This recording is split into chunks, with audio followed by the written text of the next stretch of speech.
الحمد لله وكفى وسلام على عباده الذين اصطفى اما بعد فاعوذ بالله من الشيطان الرجيم بسم الله الرحمن الرحيم ومن اظلم ممن منع مساجد الله ان يذكر فيها اسمه وسعى في خرابها أولئك ما كان لهم أن يدخلوها إلا خائفين لهم في الدنيا خزي ولهم في الآخرة عذاب عظيم ولله المشرق والمغرب فأينما تولوا فثم وجه الله إن الله واسع عليم۔ یہ سورہ بقرہ کی آیت نمبر 114 ہے اور 115 ہے۔ اللہ رب العزت کے ارشاد کا خلاصہ یہ ہے، اللہ رب العزت ارشاد فرماتے ہیں، اور اس شخص سے بڑا ظالم کون ہوگا جو اللہ کی مسجدوں پر اس بات کی بندش لگا دے کہ ان میں اللہ کا نام لیا جائے، اور اس شخص سے بڑا ظالم کون ہوگا جو اللہ کی مسجدوں پر اس بات کی بندش لگا دے کہ ان میں اللہ کا نام لیا جائے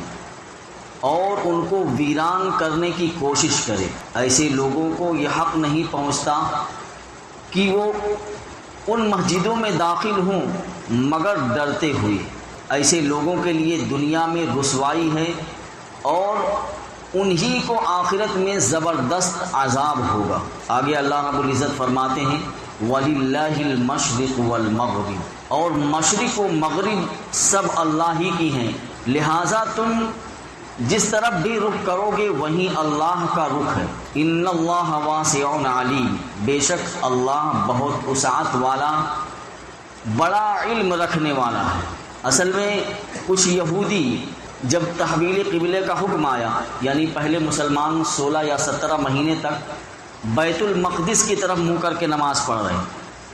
لیکن اللہ رب العزت نے پھر اس قبلے کو بدل دیا اور مسجد حرام یعنی کعبۃ اللہ کو اللہ رب العزت نے نماز میں قبلہ بنایا، اور نماز میں حکم نازل ہوا، اور اسی حالت میں اللہ کے رسول صلی اللہ علیہ وسلم نمازی کی حالت میں بیت الحرام یعنی مسجد، کہہ لیجئے کہ مسجد حرام کعبۃ اللہ کی طرف مسجد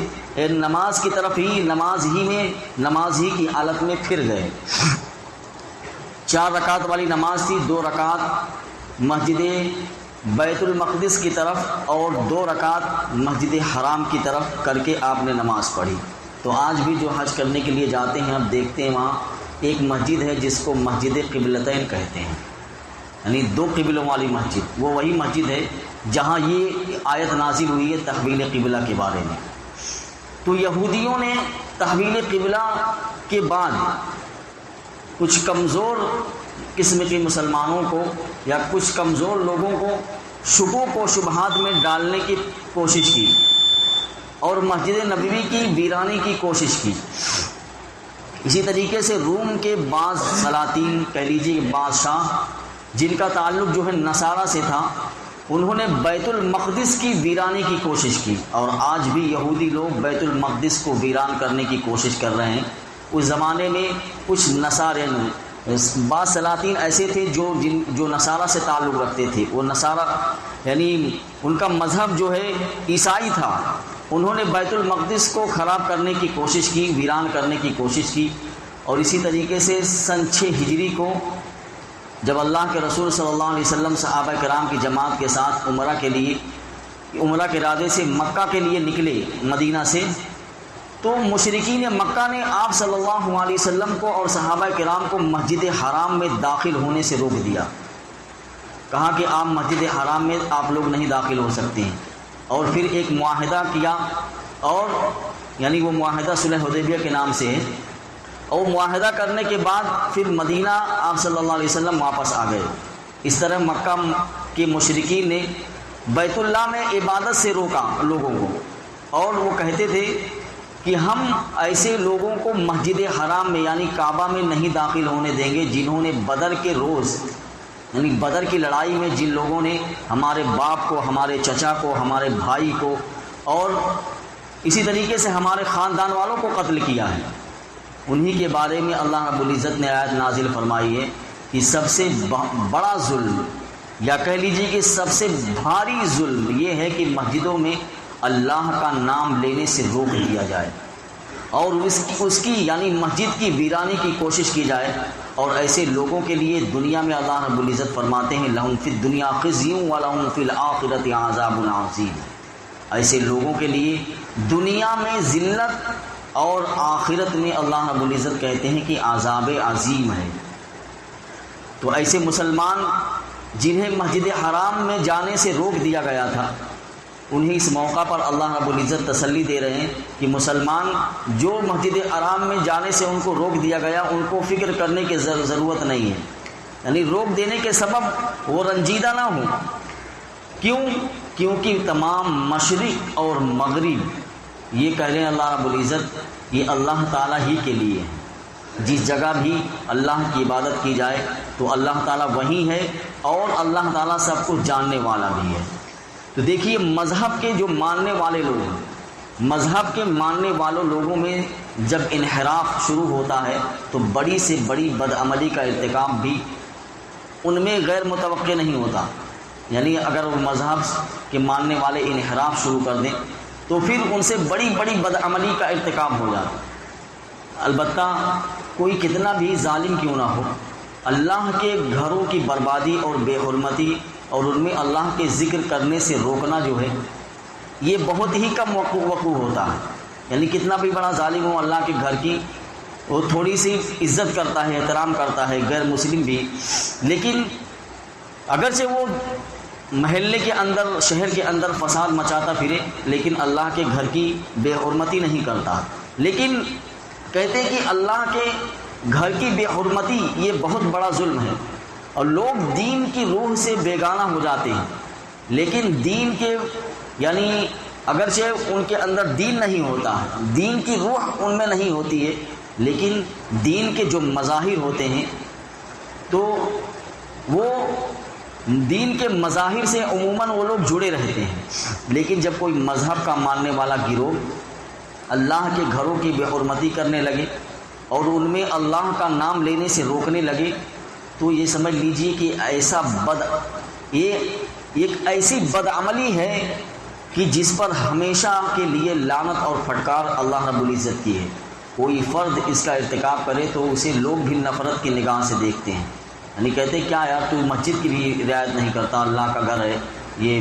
یا مندر کی رعایت نہیں کرتے، کچھ بھی جہاں بھی عبادت کی جا رہی عبادت خانے میں اگر تو کہتے ہیں تم مسجد کا کم سے کم لحاظ کر لیا ہوتا. تو کوئی فرد بھی اگر اس کا ارتکاب کرتا ہے تو اسے نفرت کی نگاہ سے دیکھا جاتا ہے، اور کوئی قوم یہ حرکت کرے تو اسے داستان عبرت یعنی وہ بن جاتی ہے لوگوں میں، اور دنیا انہیں سب سے بڑا ظالم گروہ سمجھتی ہے کہ بہت بڑا ظالم ہے تو اللہ کے گھر کی بھی نہیں رعایت کیا تم نے. ان آیات میں یہود و نصارہ اور یشارتاً جو ہے مشرکین عرب کی اسی مکروہ جو ہے حرکت جو ان کی اسی کے حوالہ کے ذکر انہی کے حوالے سے اللہ رب العزت ذکر فرما رہے ہیں کہ دیکھیے ان لوگوں نے تو اپنی پاک دامنی کی حکایت بہت یعنی دراز کر رکھی ہے کہ ہم بہت پاک دامن ہیں، ہمارے علاوہ کوئی نیک نہیں ہے، ہم بالکل یعنی جنت میں ہم ہی جائیں گے. اور اللہ رب العزت کہتے ہیں کرتوت ان کے یہ ہیں کہ ان میں سے ہر گروہ اللہ کے گھر کی بے حرمتی کرنے سے دریغ نہیں کرتا ہے. تاریخ دیکھ لیجیے اس بات کی شاہد ہے کہ ان میں سے ہر گروہ نے جب بھی اسے موقع ملا اس نے دوسرے گروہ کے عبادت خانوں کو مسمار کیا ہے،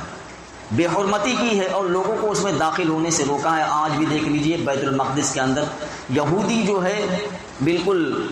بیت المسجد اقصی کی بے حرمتی کر رہے ہیں، یعنی اس کی عزت کو پامال کر رہے ہیں. تو مشرکین مکہ نے تو مسلمانوں کے لیے حرم کعبہ کو ممنوع قرار دے دیا تھا کہ اس میں داخل نہیں ہو سکتے. حتیٰ کہ میں نے کہا نا کہ حضور صلی اللہ علیہ وسلم جب عمرہ کے لیے ارادے سے مکہ کے اطراف میں پہنچ گئے، صلح حدیبیہ ہے اس مقام پر پہنچ گئے تو قریش نے آپ کو صرف خانہ کعبہ میں نہیں بلکہ کہا کہ آپ حدود حرم میں بھی داخل نہیں ہو سکتے ہیں۔ اسی طرح جو ہے وہ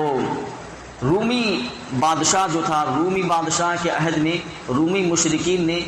یہودیوں کے بیت المقدس، یعنی جب اہل یہود اس وقت جو ہے اہل توحید کہلاتے تھے، یعنی وہ توحید کے علم بردار تھے، تو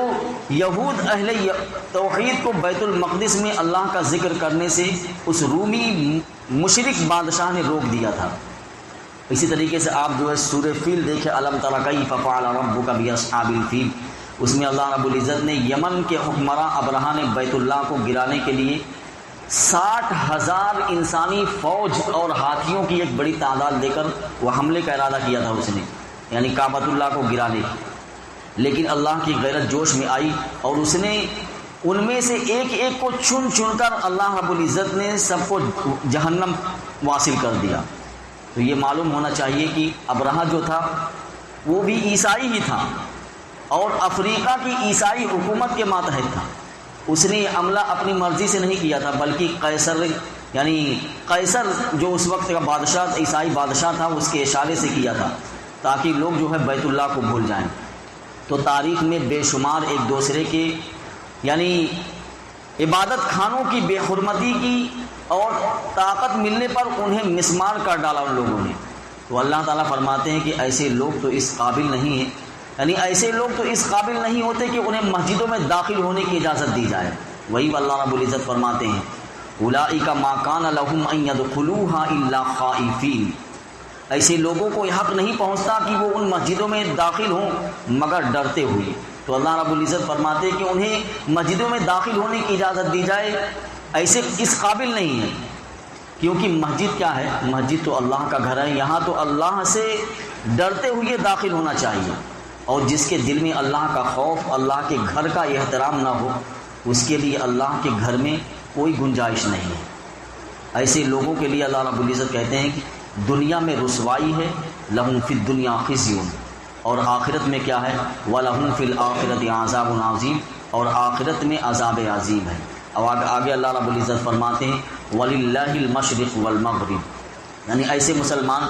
جنہیں مسجد حرام میں جانے سے اور اللہ کے ذکر کرنے سے روک دیا گیا تھا، ان مسلمانوں کو اللہ رب العزت تسلی دے رہے ہیں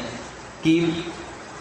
اگر تمہیں مسجد حرام میں داخل ہونے سے روک دیا گیا ہے تو تم اس یعنی روکنے کے سبب رنجیدہ خاطر نہ ہو، یعنی دل میں کوئی غم مت کرو، کیونکہ تمام مشرق اور مغرب اللہ ہی کے لیے ہے۔ جس جگہ بھی اس کی عبادت و بندگی کریں گے اللہ تعالیٰ وہیں حاضر اور ناظر ہے اور وہ سب کچھ جاننے والا ہے۔ یعنی کہنے کا مطلب یہ ہے کہ اللہ نہ شرقی ہے اور نہ غربی ہے، وہ تمام سمتوں اور مقام، یعنی کہہ لیجیے کہ مقاموں کا مالک ہے۔ اللہ تعالیٰ کے لیے ہر سمت ہے، مگر خود کسی سمت یا کسی مقام میں اللہ رب العزت مقید نہیں ہے، لہذا اس کی عبادت کے لیے کسی سمت یا کسی مقام کو مقرر کرنے کے معنی یہ نہیں ہے کہ اللہ وہاں رہتا۔ جیسے ہم پچھم کی طرف منہ کر کے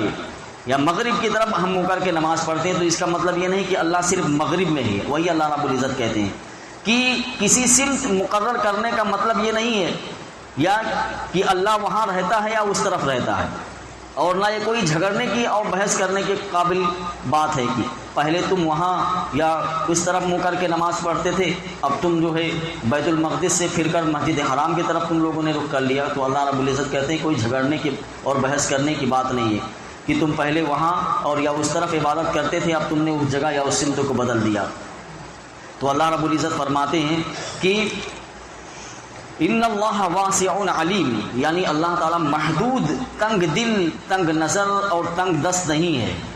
نہ تو تنگ دل ہے اللہ اور نہ تنگ نظر ہے اور نہ تنگ دست ہے، جیسا کہ لوگوں نے یعنی انسانوں نے اپنے اوپر اللہ کو قیاس کر رکھا ہے اور اسی اپنے طریقے سے اللہ کو سمجھ رکھا ہے، بلکہ اللہ رب العزت کہتے ہیں ان اللہ واسع علیم،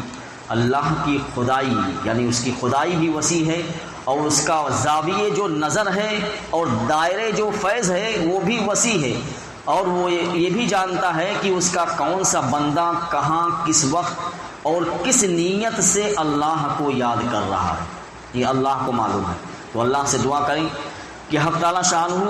کہ آپ کا بے انتہا احسان و شکر ہے کہ آپ نے اپنے فضل سے ہم کو شرک اور کفر کی گمراہی سے بچا کر اسلام اور ایمان کی ہدایت ہم کو نصیب فرمائی آپ نے۔ اور یہ دعا فرمائے کہ اللہ ہمیں اپنی مساجد کی عزت اور عظمت اور اس کا احترام ہم سب کو نصیب فرمائے اور ہمیں مسجدوں کو آباد رکھنے والا بنائے۔